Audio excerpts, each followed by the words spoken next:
तो मुझे जैसा कि आप जानते हैं कि मैंने लास्ट टाइम पे आपके साथ डिस्कशन किया था एनसीईआरटी से स्ट्रेट लाइन का, तो उस डिस्कशन को मैं वापस कंटिन्यू करता हूं और आपके जितने भी आगे चैप्टर्स हैं वो कंटिन्यू रखूंगा।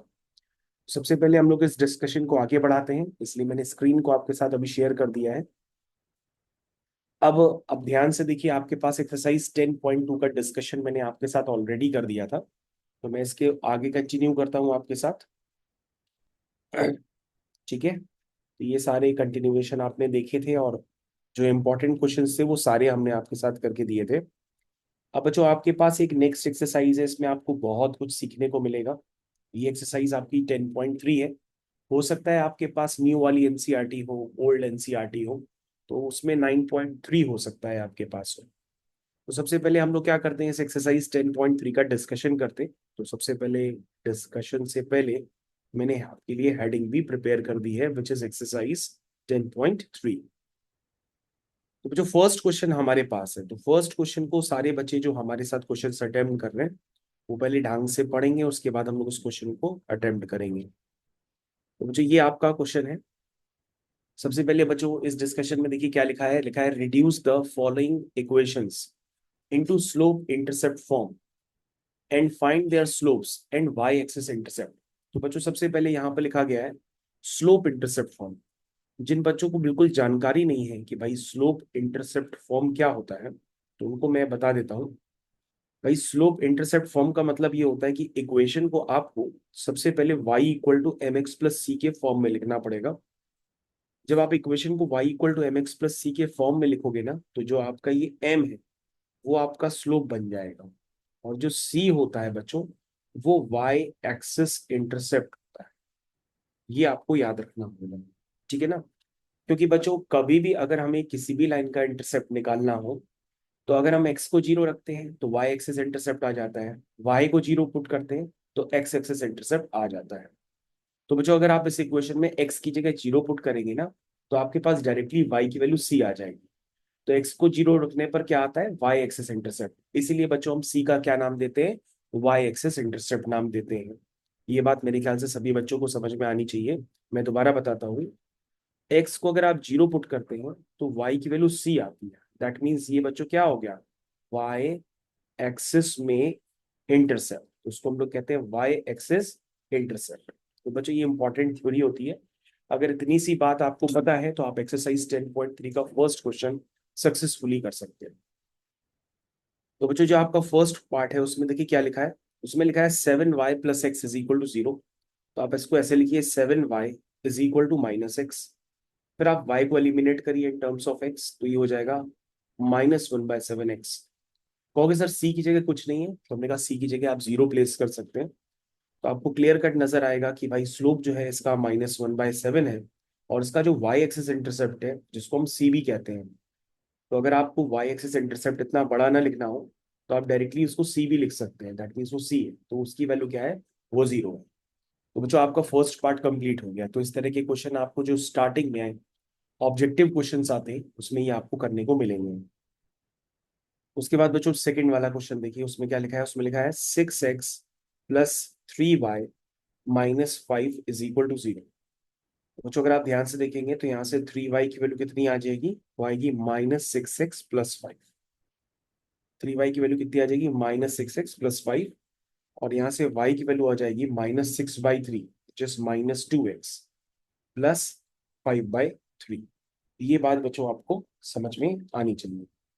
अब बच्चों आप इसको किससे कंपेयर कर रहे हैं, बार बार y equal to m x plus c से। जब आप इसको y equal to m x plus c से कंपेयर करेंगे ना, तो देखो बच्चों m की जगह क्या नजर आ रहा है, -2, और c की जगह क्या नजर आ रहा है, 5/3। तो दैट मीन्स यहाँ पे बच्चों m आपका हो गया -2, और c जिसको आप y एक्सिस इंटरसेप्ट भी लिख सकते हैं, वो आंसर हो गया आपका 5/3। उसके बाद बच्चों नेक्स्ट इक्वेशन है। तो नेक्स्ट इक्वेशन बच्चों अगर आप ध्यान से देखें तो उसमें लिखा है y इक्वल टू 0। तो अगर आप इसको स्लोप इंटरसेप्ट फॉर्म में लिखेंगे तो कैसे लिखेंगे, 0x+0 ऐसे ही तो लिखेंगे।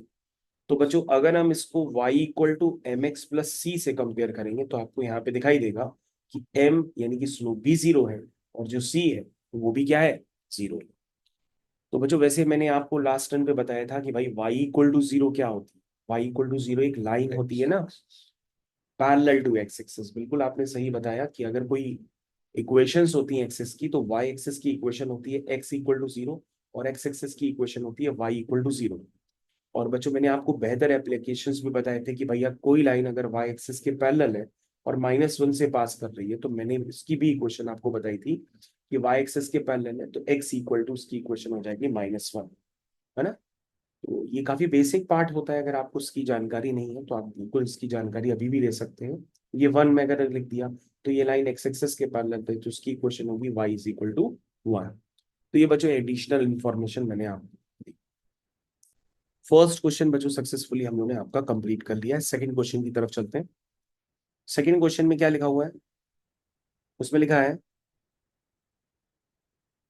Reduce the following equations into intercept form and find their intercept on the axis.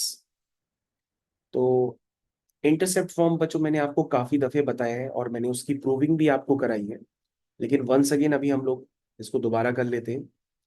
Intercept form की जो इक्वेशन होती है बच्चों मैंने आपको बताई थी। ये इंटरसेप्ट फॉर्म क्या होता है बेसिकली, मैंने बताया था लाइन का कभी भी इस तरह से आपको रूप नजर आए तो उस लाइन की इक्वेशन क्या होती है, इस लाइन की इक्वेशन होती है x upon a plus y upon b is equal to 1। और बच्चों अगर एक्स एक्सिस इंटरसेप्ट निकालना हो तो वाई को 0, और एक्स एक्सिस इंटरसेप्ट निकालना हो तो वाई को 0, और वाई एक्सिस इंटरसेप्ट निकालना हो तो एक्स को 0 करके निकाल सकते हैं। तो बच्चों ये वैल्यू होती है a,0 और ये वैल्यू होती है 0,b। तो आपको क्लियर कट नजर आना चाहिए ये आपका एक्स एक्सिस इंटरसेप्ट है और ये आपका वाई एक्सिस इंटरसेप्ट है। इसलिए आपकी लाइन की इक्वेशन हो गई x upon a plus y upon b is equal to 1। तो आई थिंक बच्चों ये आपको इंटरसेप्ट फॉर्म क्लियर हो गया कि भाई एक्स के नीचे एक्स एक्सिस इंटरसेप्ट होता है, वाई के नीचे वाई एक्सिस इंटरसेप्ट होता है इक्वल टू 1।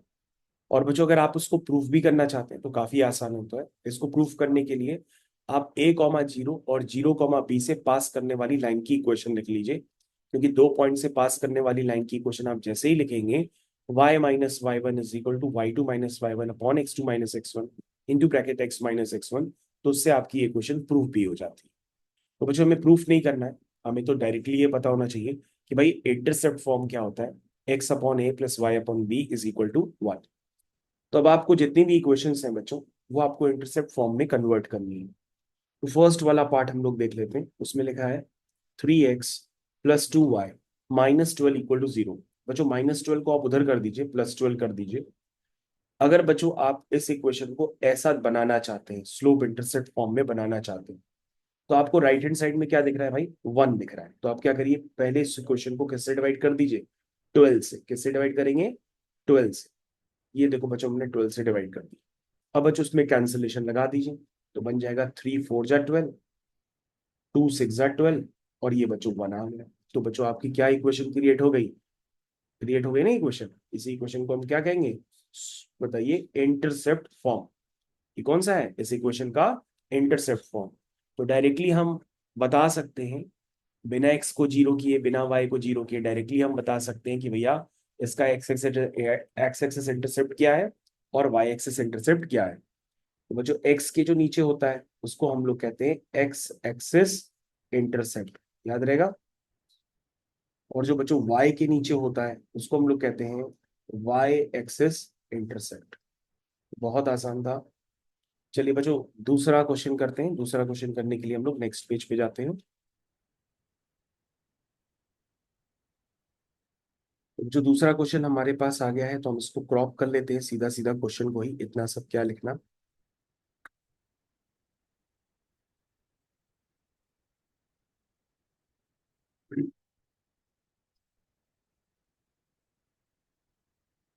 तो मुझे ये दो क्वेश्चन आपको करने हैं, ठीक। चलिए भाई, फर्स्ट वाला आपने कर दिया था, सेकेंड और थर्ड की बारी। और अगर आपको समझ में आ गया है तो आप वीडियो को पॉज करके पहले इसको खुद करिए। क्या लिखा है, 4x minus 3y is equal to 6। तो सबसे पहले राइट हैंड साइड में बच्चों 1 बनाना होता है, तो हमने 6 से डिवाइड कर दिया, ठीक है। 6 से क्या कर दिया, डिवाइड कर दिया, तो यहाँ 1 बन गया। उसके बाद बच्चों ये हो गया 2 2 जा 4, 2 3 जा 6, 3 1 जा 3, 3 2 जा 6, और बच्चों यहाँ पे 1 आ गया।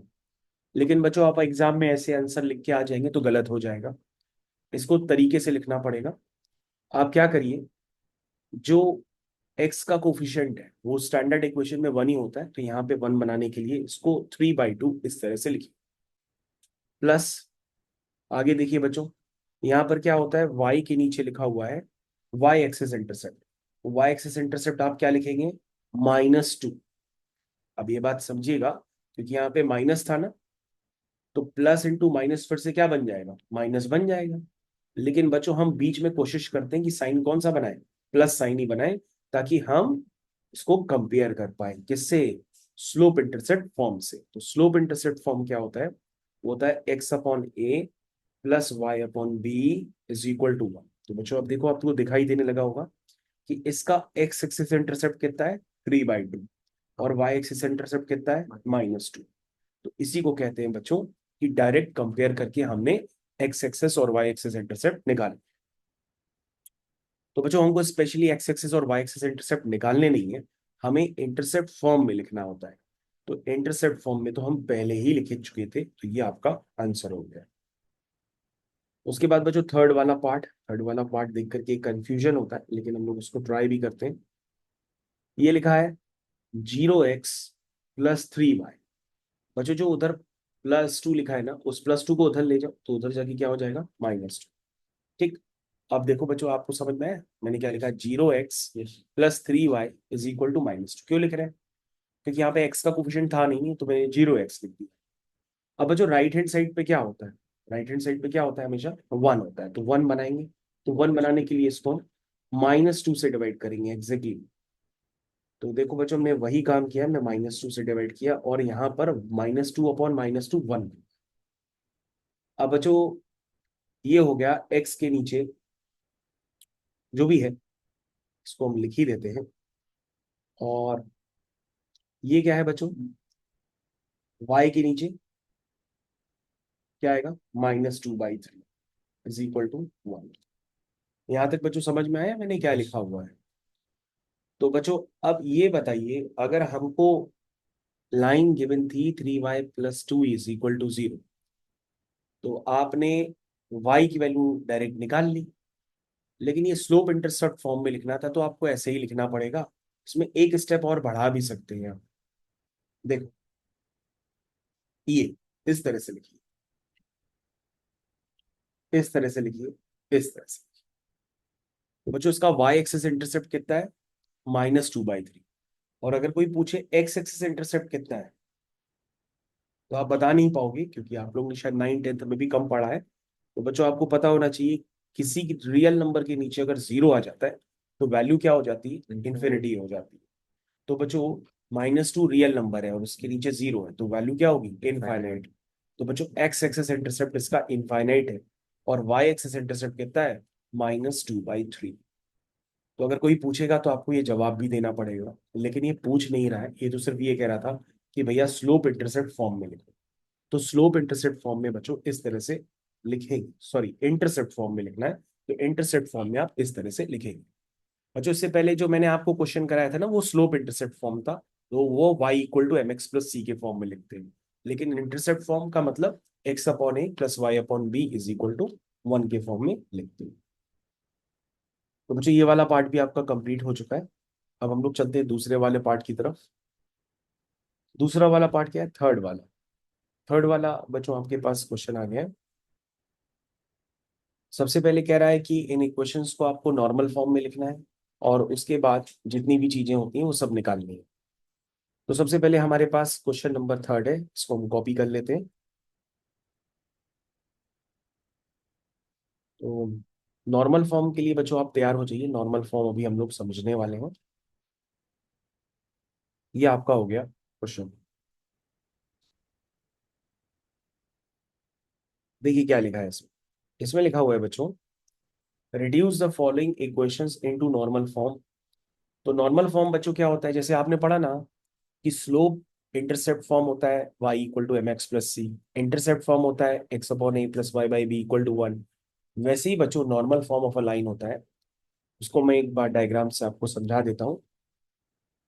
तो ये बच्चों इस तरह से हम लाइन को क्रिएट करते हैं, और इस लाइन पे हम ओरिजिन से एक परपेंडिकुलर ड्रॉप करते हैं। तो यानी पहले हमारे पास गिवन क्या था इस लाइन की इक्वेशन निकालने के लिए, एक्स एक्सिस इंटरसेप्ट और वाई एक्सिस इंटरसेप्ट। अब की बार क्या गिवन है, अब की बार ओरिजिन से इस लाइन पे डाले गए परपेंडिकुलर की लेंथ गिवन है कि वो क्या है, पी है।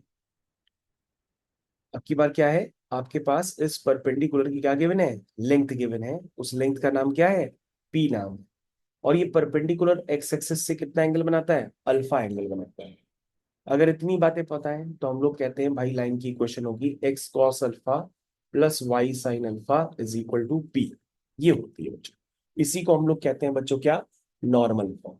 यानी नॉर्मल फॉर्म में आपके पास क्या गिवन होती है, ऑरिजिन से लाइन पे डाला गया परपेंडिकुलर गिवन होता है, उसकी लेंथ गिवन होती है, एज वेल एज वो परपेंडिकुलर एक्स एक्सिस से जो एंगल बना रहा है अल्फा वो गिवन होता है। अब जो हमारे पास फर्स्ट क्वेश्चन है तो उस फर्स्ट क्वेश्चन को भी हम लोग ट्राई करते हैं। उसमें लिखा है x minus root three y is equal to -8। ये बच्चों ऐसा कुछ लिखा हुआ है।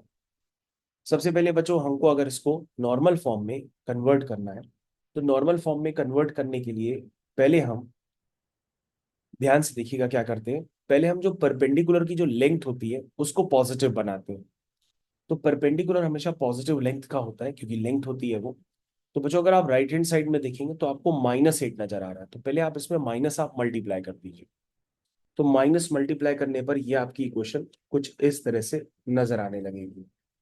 ठीक, उसके बाद बच्चों जो a x plus b y plus c equal to zero अगर कोई इक्वेशन होती है तो उसमें एक्स का कोफिशिएंट क्या होता है ए, वाई का कोफिशिएंट क्या होता है बी। तो बच्चों यहाँ पर एक्स का कोफिशिएंट क्या है, -1, वाई का कोफिशिएंट क्या है, √3। तो हम यहाँ पे under root of a square plus b square से पूरी इक्वेशन में डिवाइड करते हैं। तो बच्चों अगर आप ध्यान से देख रहे हैं तो आपको ए नजर आ रहा होगा -1, नजर आ रहा है, मैं यहीं पे लिख देता हूँ। ए नजर आ रहा है -1, बी नजर आ रहा है √3। तो बच्चों आपको एक फैक्टर एवेल्युएट करना है which is under root of a square plus b square. ये वैल्यू बच्चों कितनी आएगी, होगी सर -1 का स्क्वायर तो 1 ही होगा और √3 का स्क्वायर 3 होगा, तो ये वैल्यू सर 2 आ जाएगी। यानी बच्चों परपेंडिकुलर की लेंथ अगर पॉजिटिव है तो ठीक है, अगर नेगेटिव है तो उसको माइनस से मल्टीप्लाई करके पूरी इक्वेशन में परपेंडिकुलर की लेंथ को पॉजिटिव बना लें। अब तो पहले ही मैंने बना लिया था। फिर सेकेंड स्टेप ये होता है कि under root of a square plus b square से डिवाइड करो। तो यानी कि बच्चों इसकी वैल्यू 2 आई है तो आप 2 से डिवाइड करिए। तो देखिए बच्चों मैंने 2 से पूरी इक्वेशन को डिवाइड कर दिया। ठीक है, तो बच्चों ये इक्वेशन फाइनली क्या दिखने लगी, ये दिखने लगी -1/2x plus √3/2y is equal to 4। तो बच्चों एक फैक्टर तो आपका आ गया, दिस इज परपेंडिकुलर की लेंथ। तो बच्चों यहाँ से p क्या है, ऑरिजिन से डाले गए परपेंडिकुलर की लेंथ। तो आपने क्या इवेल्युएट कर लिया, यहाँ से आपने p तो तुरंत देख लिया, क्या देख लिया, p। p कितना है, 4।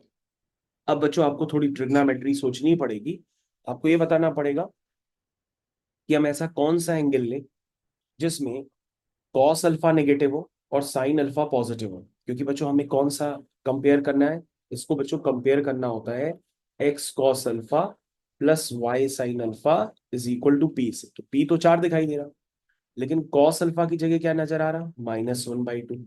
साइन अल्फा की जगह क्या नजर आ रहा, √3/2। तो कहोगे सर क्वेश्चन हो जाएगा, हमने कहा कैसे होगा, तुम सोच के बताओ। तुम कहोगे सर साइन अल्फा पॉजिटिव है, कॉस अल्फा नेगेटिव है, तो दैट मींस आपको सेकंड क्वाड्रेंट में रहना पड़ेगा। कहाँ रहना पड़ेगा, सेकंड क्वाड्रेंट। बच्चों अगर आपने अभी तक ट्रिग्नोमेट्री नहीं पढ़ी है, एएसटीसी नहीं जानते हैं, तो उसका लेक्चर आप हमसे लेकर के अलग से जरूर देख लें। चलिए भाई, एएसटीसी तो बच्चों सेकंड क्वाड्रेंट जो होता है ना, उसमें साइन पॉजिटिव होता है, कॉस नेगेटिव होता है। तो दैट मीन्स आपको सेकंड क्वाड्रेंट में एंगल बताना पड़ेगा।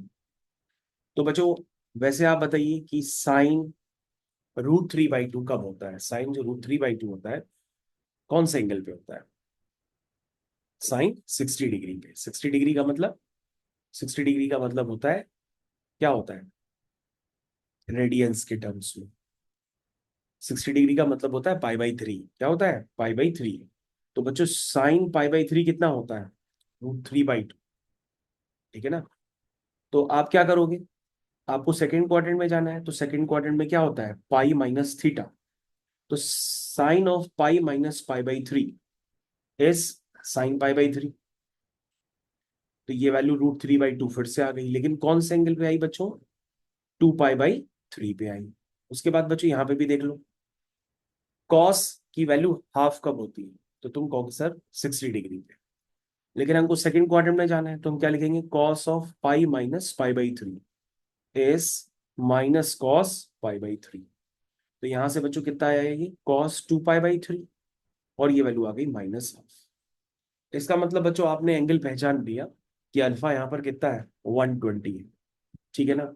यानी कि जब आप इस इक्वेशन को नॉर्मल फॉर्म में लिखेंगे ना, तो आपको छोटा सा काम करना पड़ेगा कि अल्फा की जगह क्या रखनी पड़ेगी, वैल्यू लिखनी पड़ेगी। तो अल्फा की जगह वैल्यू आप क्या रखेंगे, 2 पाई बाई 3 भी लिख सकते हैं अगर आपको रेडियंस में लिखना है, वन आप डिग्री में लिख सकते हैं, which is x cos alpha plus y sign alpha is equal to p. तो बच्चों ये आपका फुल एंड फाइनल आंसर हो गया, और पी की जगह आप क्या लिख देंगे, 4 लिख देंगे। ठीक है, तो इतना बच्चों ये आपका फुल एंड फाइनल आंसर। बच्चों अगर आपने ट्रिग्नोमेट्री अभी तक बिल्कुल नहीं पढ़ी है, तो एएसटीसी आपको पढ़ना पड़ेगा, वो लेक्चर लेकर के हमसे जरूर पढ़ लीजिए। हाँ, तो बच्चों हमने अभी नॉर्मल फॉर्म में एक क्वेश्चन को कंप्लीट कर लिया है। लिखा था reduce the following equations into normal form, find their perpendicular distance from the origin and the angle between the perpendicular and x axis. तो बच्चों मैंने ये सब निकाल दिया। परपेंडिकुलर की लेंथ है 4, और जो एंगल है परपेंडिकुलर का ओरिजिन के साथ, वो 2 पाई बाई 3 यानी कि 120 डिग्री है। अब बच्चों हम लोग एक दूसरा क्वेश्चन करते हैं, थर्ड वाला पार्ट कर लेते हैं, x minus y is equal to 4। चलिए, x minus y is equal to 4, ये बच्चों थर्ड वाला पार्ट है। सबसे पहले बच्चों हम लोग चेक करेंगे कि यहाँ पे परपेंडिकुलर की लेंथ पॉजिटिव है कि नहीं है। तुम कहोगे सर वहां पर जो x cos alpha plus y sin alpha is equal to p होता है, तो पी तो यहाँ पॉजिटिव है सर, तो आपको उसको पॉजिटिव बनाने की जरूरत नहीं पड़ेगी क्योंकि पहले से ही पॉजिटिव है। अगला स्टेप क्या होता है sir, under root of a square plus b square से क्या करते हैं, डिवाइड करते हैं। तो ए कितना है 1, बी कितना है -1। तो sir under root of a square plus b square क्या हुआ, वो सर वो हो गया √2। तो पूरी क्वेश्चन को किससे डिवाइड करेंगे, √2 से। तो ये बच्चों हो गया 1/√2, फिर 1/√2, फिर 4/√2। तो ये बच्चों, अब बच्चों आपको इस क्वेश्चन को किससे कंपेयर करना होगा, कंपेयर करना होगा x cos alpha plus y sign alpha is equal to p से कंपेयर करना पड़ेगा। तो बच्चों पी तो आपको ऐसे ही नजर आ गया ना, 4/√2। अब बच्चों आपको एंगल पता लगाना है कि भैया ये एंगल कौन सा होगा, उस पे एक बार वैल्यू 1/√2 आ जाए और एक बार वैल्यू -1/√2 आ जाए।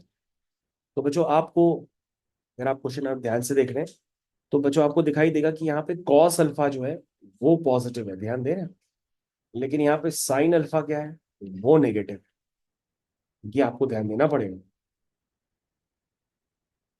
तो बच्चों आपको देखना पड़ेगा कि कॉस अल्फा पॉजिटिव कब होता है और साइन अल्फा नेगेटिव कहाँ पर होता है, ये आप देख के बताइए। ASTC, तो तुम कहोगे सर ये जो फोर्थ क्वाड्रेंट है ना, यही आपके काम का है ना। यहीं पर बच्चों आपका क्या होगा, कॉस अल्फा पॉजिटिव होगा और साइन जहां पे नेगेटिव हो जाए। तो फोर्थ क्वाड्रेंट में बच्चों एंगल हम कैसे लिखते हैं, यहाँ होता है पाई माइनस अल्फा, यहाँ पे क्या होता है पाई प्लस अल्फा, यहाँ पे क्या होता है 2 पाई माइनस अल्फा। तो बच्चों यहाँ पर आप फोर्थ क्वाड्रेंट में है ना, तो 2 पाई माइनस अल्फा आप यूज करेंगे। क्या लिखेंगे कि भैया वैसे 1/√2 45 यानी कि पाई/4 पे होते हैं, तो पहले आप लिखेंगे कॉस ऑफ 2 पाई माइनस पाई/4 इज कॉस पाई/4 विच इज 1/√2। तो ये एंगल बेसिकली कितना हुआ बच्चों, 4 × 2 = 8, 8 - 1 7 पाई/4। तो बच्चों अल्फा आपका आ गया। साइन के लिए आपको वेरीफाई करना हो तो आप साइन के लिए भी लिख सकते हैं। हाँ भाई, साइन क्या लिखेंगे, 2 pi - pi/, sine 2 pi - theta is minus sine theta, क्योंकि आप फोर्थ क्वाड्रेंट में है, तो माइनस साइन पाई/4 हो जाएगा विच इज -1/√2। तो बच्चे ये कौन सा एंगल हुआ, ये एंगल हुआ आपका 7 पाई/4, दिस इज -1/√2। तो बच्चों आपका अल्फा तो आ गया, जब अल्फा आ गया तो आप क्या कर सकते हैं, डायरेक्टली नॉर्मल फॉर्म लिख सकते हैं which is x cos alpha plus y sign alpha is equal to p. P क्या है बच्चों, 4/√2। बच्चों आपका फुल एंड फाइनल आंसर मैंने निकाल दिया, ये आपका फुल एंड फाइनल आंसर। अब जो इसमें आपको सारे स्टेप्स समझ में आने चाहिए कि पहले परपेंडिकुलर की लेंथ को हम पॉजिटिव बनाते हैं, इक्वेशन को x cos alpha plus y sign alpha is equal to p से कंपेयर करते हैं। परपेंडिकुलर की लेंथ को पॉजिटिव बनाना होता है हमेशा, इक्वल टू के उधर होता है परपेंडिकुलर। ठीक है, तो ये आपका क्वेश्चन कंप्लीट हो गया। और बच्चों अगर आप चाहें तो थर्ड क्वेश्चन का सेकंड पार्ट आप खुद से अटेम्प्ट करिएगा, ना आए तो हमसे कमेंट सेक्शन में लिख करके पूछ लीजिएगा। चलिए भाई, थर्ड क्वेश्चन कंप्लीट हो गया। उसके बाद बच्चों नेक्स्ट क्वेश्चन आता है हमारे पास, क्वेश्चन नंबर 4।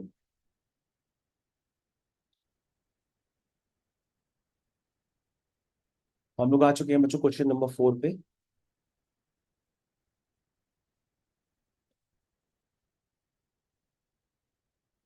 देखिए क्या लिखा है इसमें, लिखा है find the distance of a point from the line, ऐसा कुछ गिवन है। ठीक है, तो जो इसका स्टैंडर्ड क्या होता है एक बार आप समझ लीजिए। एक पॉइंट की अगर लाइन से डिस्टेंस देखनी हो तो उसको हम लेंथ ऑफ परपेंडिकुलर भी कहते हैं। जैसे कोई पॉइंट है, वो है x1 y1, और कोई लाइन है ax plus b y plus c equal to 0। तो मुझे जो लेंथ ऑफ परपेंडिकुलर होता है ax1 plus by1 plus c upon under root of a square plus b square. ये बच्चों लेंथ ऑफ परपेंडिकुलर होती है, और परपेंडिकुलर हमेशा पॉजिटिव होता है तो हम उसमें मॉड भी लगा सकते हैं। तो आपको कुछ नहीं करना होता है, x1 y1 को उस लाइन पे सेटिस्फाई करा दीजिए और डिवाइड कर दीजिए रूट ओवर ए स्क्वायर प्लस बी स्क्वायर से। आपका लेंथ ऑफ परपेंडिकुलर का आंसर निकल करके आ जाएगा। बच्चों फाइनली आपके पास क्वेश्चन आ गया है, जरा इसको भी हम लोग देख लेते हैं कि यहाँ पर आपके पास जो लाइन है वो कैसी नजर आ रही है। वो लिखी है 12x, 12 कितना होता है 72 इज इक्वल टू 5y-10। जो आपकी इक्वेशन बन गई 12x-5y। ठीक है, और बच्चों यहाँ पर 72 है और प्लस का 10 है, इक्वल टू 0 हो गई। तो इक्वेशन आपकी बन गई 12x-5y प्लस 82 इक्वल टू 0। ये बच्चों आपकी इक्वेशन बन गई। ठीक है, अब बच्चों आपके को सीधा सीधा कंपैरिजन करना है, तो फिर से आप चाहें तो डायग्राम बना करके कंपैरिजन कर सकते हैं। लाइन की जगह आपके पास लाइन आ गई है 12x-5y प्लस 82 इक्वल टू 0। और जिस पॉइंट से आप डिस्टेंस निकालना चाहते हैं वो पॉइंट है -1, तो डायरेक्टली आप आंसर निकालेंगे। आंसर आ रहा है आपका ax1, यानी ये पॉइंट उठा करके डायरेक्टली सेटिस्फाई करा दो इक्वेशन में। ये बच्चों सेटिस्फाई करा दिया, और डिवाइड किससे करेंगे, under root of a square plus b square से, यानी कि 12 स्क्वायर। चाहे बच्चों -5 का स्क्वायर लिखो या 5 का स्क्वायर लिखो तो एक ही बात है। फिर आप इसमें मॉड लगा देंगे, इसको एवेल्युएट कर देंगे, आपका आंसर आ जाए। तो बच्चों ये आपका एल हो गया -12 और -5 कितना हुआ -17।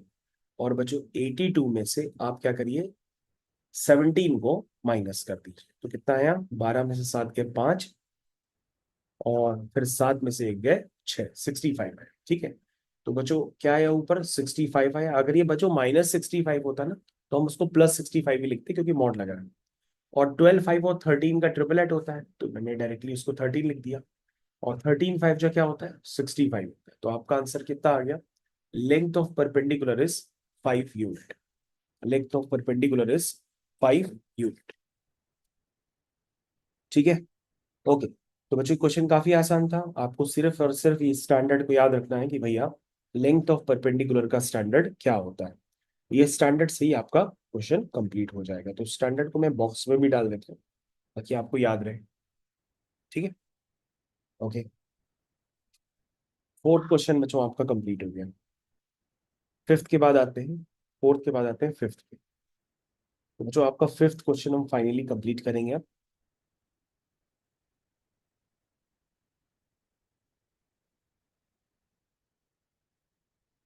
लिखा है बच्चों find the points on the x axis whose distance from the line are 4 units. कह रहा है एक पॉइंट बताओ एक्स एक्सिस पर। तो बच्चों एक्स एक्सिस पर अगर कोई पॉइंट होता है तो उसका वाई कोऑर्डिनेट 0 होता है। तो आपका जो पॉइंट होगा एक्स एक्सिस पर वो a, 0 टाइप का होगा। उस पॉइंट की इस लाइन से डिस्टेंस 4 यूनिट के बराबर है। तो तुम क्या करोगे, तुम अभी जो स्टैंडर्ड पढ़ा है उसी के बारे में सोचोगे।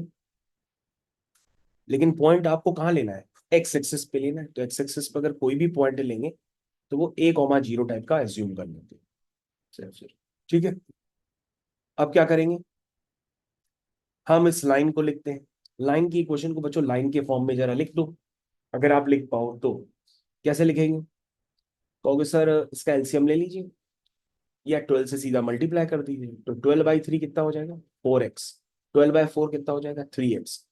और इक्वल टू 12 होगा तो इसको -12 इक्वल टू 0। बच्चों एलसीएम लेकर के मैंने इस लाइन को सीधा सीधा सिंप्लीफाई कर दिया। अब बच्चों ये लेंथ ऑफ परपेंडिकुलर कितना है, 4 यूनिट है, ये पहले से ही आपके पास गिवन है। तो कहोगे सर इसके पहले जो आपने क्वेश्चन गिराया था उसमें पॉइंट गिवन था, लेंथ ऑफ परपेंडिकुलर निकालना था, लेकिन यहाँ पे पॉइंट अननोन है और लेंथ ऑफ परपेंडिकुलर गिवन है, उल्टा कर दिया गया। ठीक है, तो क्या होता है लेंथ ऑफ परपेंडिकुलर बच्चों, वो होता है पॉइंट को उठा के लाइन में सेटिस्फाई कराओ, 4a + 3 × 0 - 12 अपॉन क्या होता है अंडर रूट के अंदर बच्चों, 4 की स्क्वायर +3 स्क्वायर। और यहाँ पर बच्चों क्या होता है, मॉड होता है। ठीक, और बच्चों अब आप वैल्यूज पुट कर दीजिए जरा, एल की वैल्यू बताइए कितनी है, 4 है। मॉड के अंदर बच्चों कितना है, 4a - 12, ये है बच्चों मॉड के अंदर। ठीक है, अपॉन क्या है बच्चों डिवाइड में, √4² + 3 स्क्वायर। ये तो ट्रिपलेट होता है, तो 4 3 का ट्रिपलेट क्या होता है, 5। तो बच्चों यहाँ से आपके पास इक्वेशन बन गई, मॉड के अंदर 4a - 12 = 20। यहाँ बच्चों हो सकता है आंसर आपकी मिसमैचिंग करें, थोड़ा सा ध्यान से देखिएगा। किसी का भी मॉड, ये प्रॉपर्टी होती है, आप याद रख लीजिए, ये स्टार्टिंग में रिलेशन फंक्शंस में आपको पढ़ाया जाता है। कभी भी मॉड x = a गिवन हो और a आपका पॉजिटिव हो, तो आप डायरेक्टली याद रखिएगा कि x की वैल्यू a नहीं लिखते, x की वैल्यू +- है। क्या लिखते हैं, +-।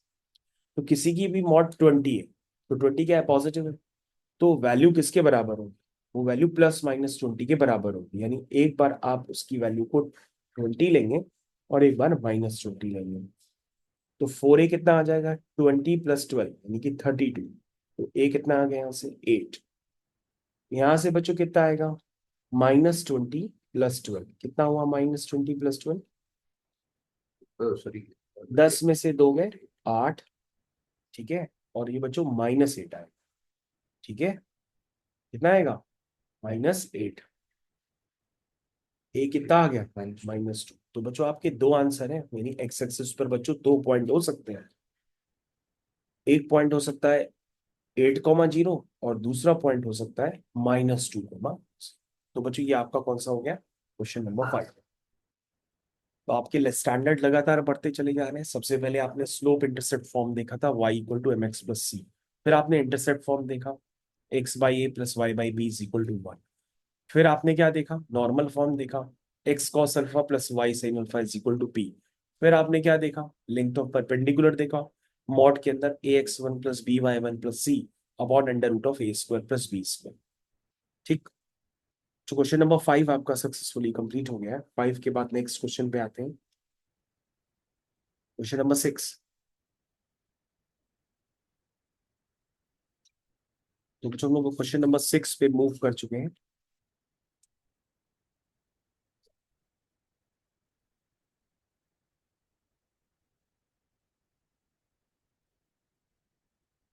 तो क्वेश्चन नंबर 6 को करने से पहले हम लोग यहाँ पे 2 मिनट का ब्रेक भी ले लेते हैं, उसके बाद यहाँ से कंटिन्यू करते हैं।